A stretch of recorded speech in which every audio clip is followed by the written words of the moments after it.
On parle maintenant de musique, celle qui rassemble, qui crée des liens intergénérationnels, qui engendre surtout beaucoup d'émotions fortes. Laure Barras est une artiste socialement engagée et avec l'aide de musiciens professionnels, elle offre les concerts du cœur dans les EMS ou les hôpitaux. Marianne Tremblay a pu assister à l'un de ces moments un peu hors du temps.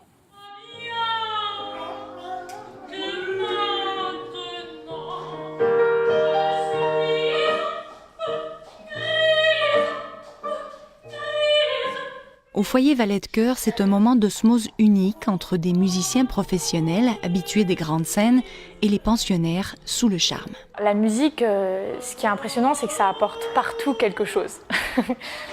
En fait, c'est comme si on était tous réunis sous un même chapiteau de la musique et nous, on donne quelque chose aux gens et les gens, en nous regardant et en participant avec nous, nous donnent aussi quelque chose. Et grâce à ce partage, en fait, on crée un lien. J'ai senti un peu des frissons, par une voix, la dame qui chantait haut comme ça, comme si la voix du ciel.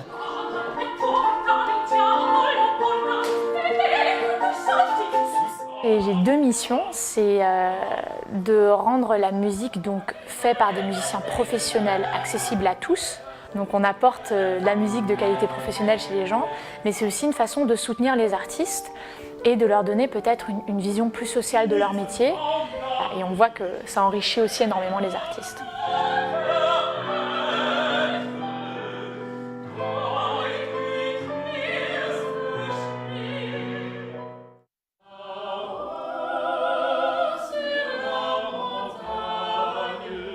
Changement de lieu et de public, ici à l'EMS du Christ-Roi, les chants traditionnels permettent de se replonger dans les souvenirs d'enfance. Ce qu'on essaye aussi de faire, c'est d'adapter le programme selon le lieu où on va. Par exemple, dans les EMS, on fait beaucoup de chants traditionnels valaisans. Environ 20% du programme, ça va être ça. Et du coup, il y a des gens qui chantent avec nous et c'est vraiment le lien à travers la musique.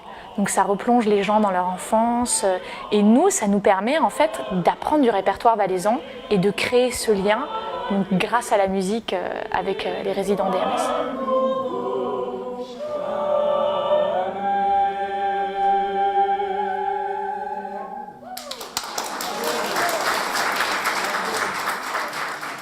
C'était merveilleux. J'ai eu le sapin dans ma maison avec mes enfants. Non, c'était merveilleux. On avait une chorale d'église. On avait tous les chants d'église et tout ça, les messes et compagnie. C'était vraiment merveilleux pour me rappeler des souvenirs.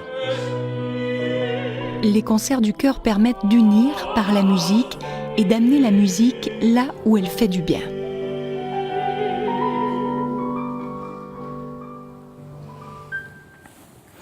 Bonsoir Laure Barras. Bonsoir. Merci d'être avec nous. Petite réaction sur le reportage. Alors vous débriefez un petit peu avec les résidents des EMS et des homes. Oui, bien sûr. En fait, après chaque concert, on va saluer les personnes une à une. Alors c'est vrai que souvent les témoignages sont très touchants et vraiment le reportage, merci beaucoup, c'était très touchant. Voilà, Marianne Tremblay qui signe ce reportage, on le redit. Chanter devant ce public-là, ça ne doit pas être évident. Quand on chante devant ce public, on peut chanter devant n'importe quel public, entre guillemets. Oui. Alors en tout cas, on devient des musiciens tout-terrain. Ouais. C'est-à-dire que souvent les résidents d'EMS, en fait, ils ont plus vraiment de filtre ou les résidents des centres pour handicapés. Du coup, on est obligé d'être vrai et vraiment de tester l'énergie de la salle et de réagir comme ça à la minute pour s'adapter, adapter le volume de notre voix, aussi notre intention pour vraiment donner ce que les gens veulent. Je crois que c'est une expérience personnelle, quelque chose qui s'est passé dans votre vie avec votre grand-maman, oui. Qui vous a donné envie de créer cette association. Oui, j'ai aussi fait partie d'une association similaire lors de mes études en Allemagne, ce qui m'a permis de payer en fait mon loyer. Ouais. Et vraiment, quand j'ai vu que ça n'existait pas en Valais et pas en Suisse, je me suis dit qu'il fallait que ça existe. Ouais. Et on voit le sourire un peu sur tout ce public qui vous accueille. Il y en aura d'autres, hein. Évidemment, vous allez continuer à tourner dans les EMS et dans les homes pour on est aussi dans les hôpitaux valaisans la semaine prochaine. Bah, très bien. Vous avez une longue carrière déjà impressionnante pour votre jeune âge. Vous avez chanté à Montréal, New York, à Beyrouth, à Avignon. Vous revenez de Florence, hein, je crois que vous me disiez avant cette émission. Et votre prochain projet se passe dans le Chablais, à Saint-Maurice. C'est un opéra bouffe d'Offenbach, Orphée aux Enfers. Vous incarnez Eurydice. On a quelques images des répétitions. Ça se passe comment? Génial. Ouais. C'est vraiment un super opéra. En fait, c'est une opérette. Du coup, on passe notre temps à rigoler. même si le titre Orphée aux Enfers semble très dramatique, en fait, c'est très très drôle. C'est très très drôle. Vous irez au Martelet, c'est pas loin, Stéphane Copé? Alors, volontiers, oui. Vous êtes musicien aussi?